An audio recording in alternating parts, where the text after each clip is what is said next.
Now, a funny thing is currently happening. In the previous video we learned that Riot accidentally merged some developer branches which were not supposed to be merged yet, which resulted in their super secret project League Classic leaking out before it was supposed to be revealed. Now, in those leaks we got teasers for champions and the old runes and the masteries, but among all the PBE files there were also assets for skins, as well as some other new skins which we have never seen before. But since we physically found these assets in the PBE files, even though PBE has not been updated yet, it meant the files were somewhere in there.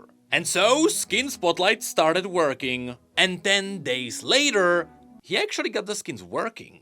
With the catch being that the skins you can see here will likely appear in League Classic in some shape or form, but these versions specifically are coming to Modern League. And because they were made in the image of old skins, they will look terrible and or awesome, depending on how much you like it. The thing is, looking at all the skins that were found in the files, it seems like some of them will be buyable as if they were just a normal skin, but others will likely be available from some sort of progression. And because things get complex very quickly here, let's dive into it. Now, first things first, let's talk about the big elephant here. You see, when Skin Spotlight pushes out a video that is spotlighting a skin, the view count on those videos usually correlates with the popularity of the skin. Meaning that the higher the views are, the more people are interested in the skins and the more likely they are to buy them. There is a fly that literally just landed on my nose. Anyway, it turns out that last week we got the perfect benchmark, because the T1 skins dropped onto PBE. And here you can see that when those skins got out, on average they got about 50k views, with Miss Fortune sitting at 150,000 because she's a legendary skin and also a bit special in the skin line.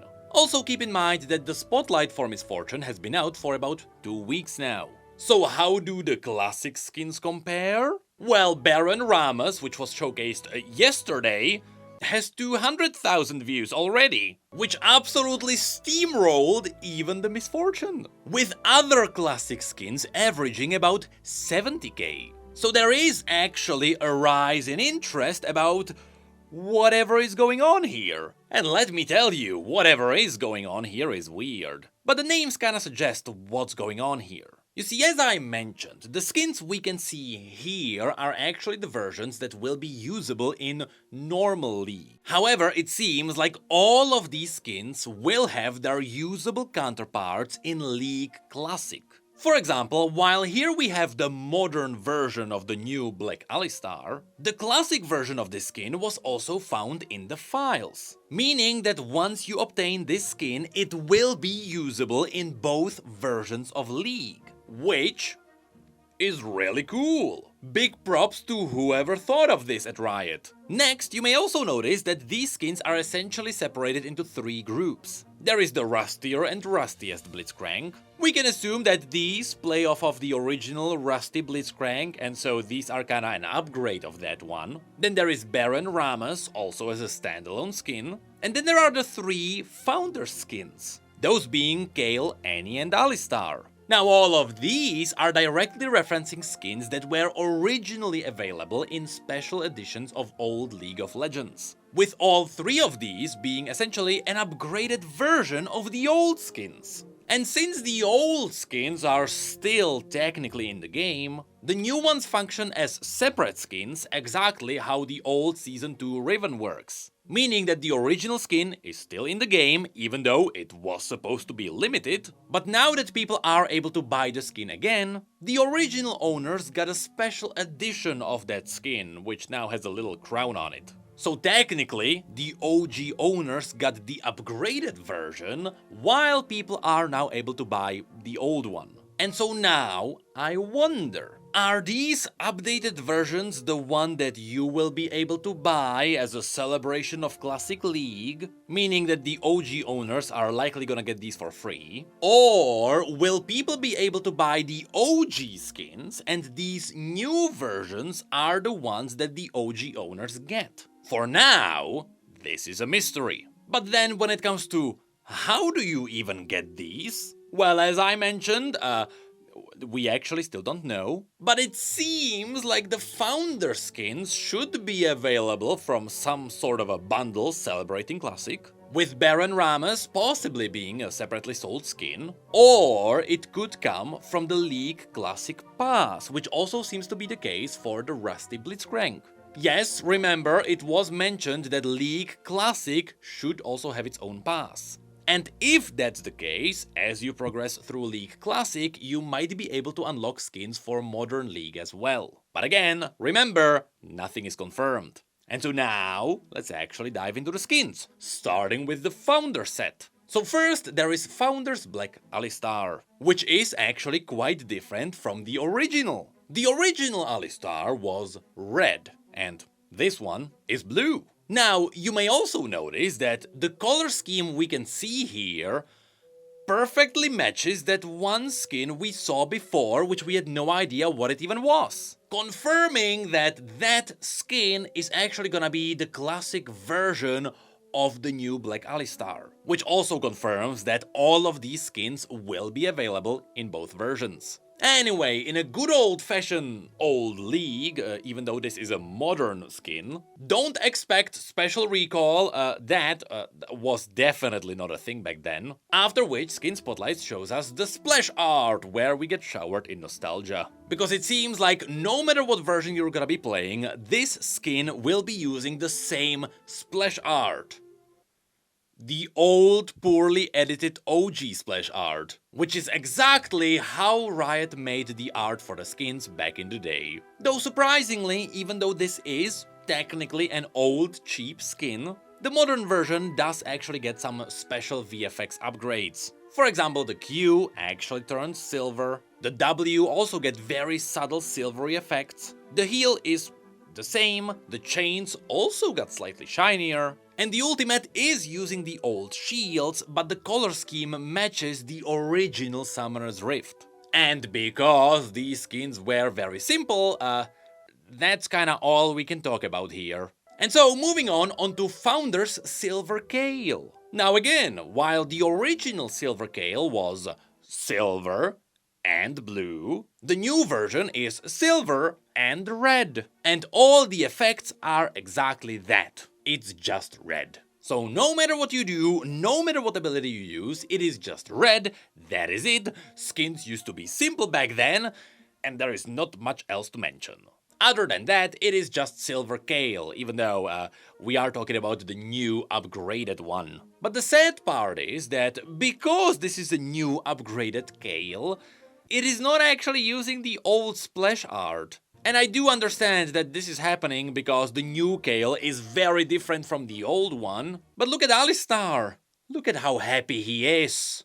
Kale could be the same. And so next, there is also Founder's Goth Annie, which is actually quite close to the original. Because the original Goth Annie was just pure black with purple fire. But here, the Founder's Edition is slightly more purple with more of a blue fire.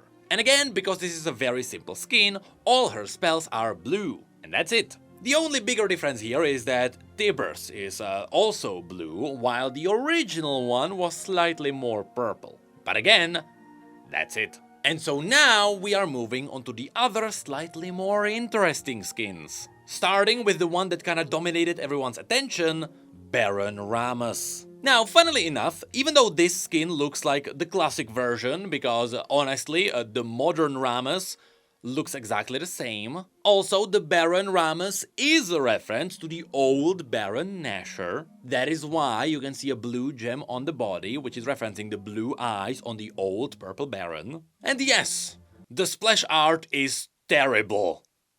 I love it. Anyway, because this is technically the new Rammus with the new kit, You would expect some differences, but interestingly enough, all the VFX we get here can be also used for the old kit in League Classic.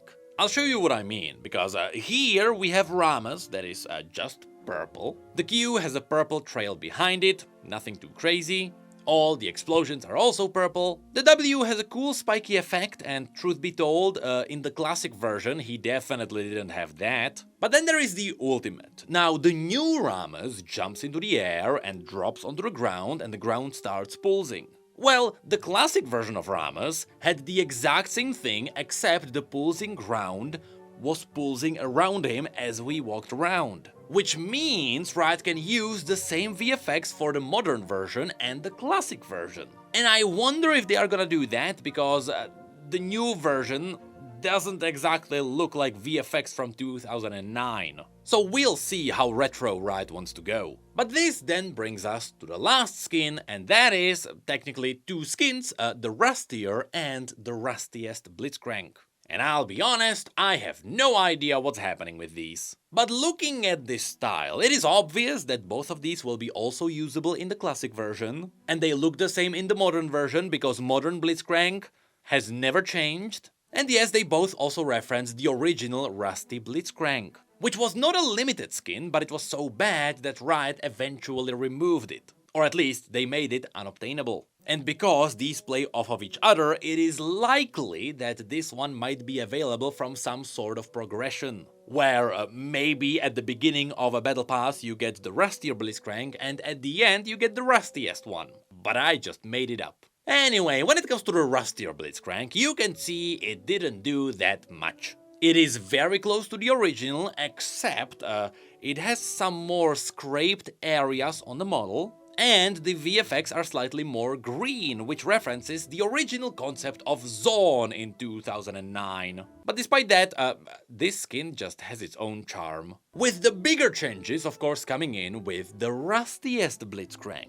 Now, this is the exact same thing with the exact same visual effects. However, you can see that there is a lot more darker rust build up, and his arm actually has red corrosion on it. On top of which, there is one new detail. You can see that the Blitzcrank's body periodically opens up and Twitch peeks out.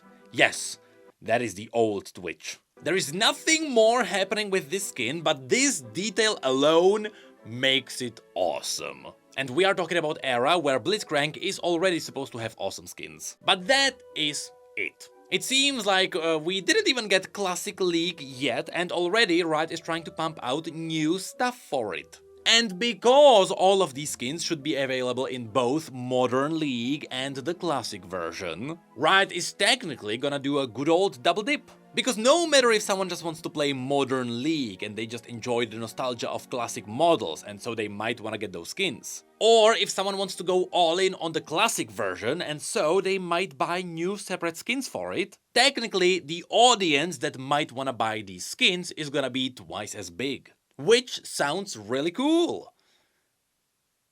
And I can't believe the Rammus skin actually managed to beat the Misfortune.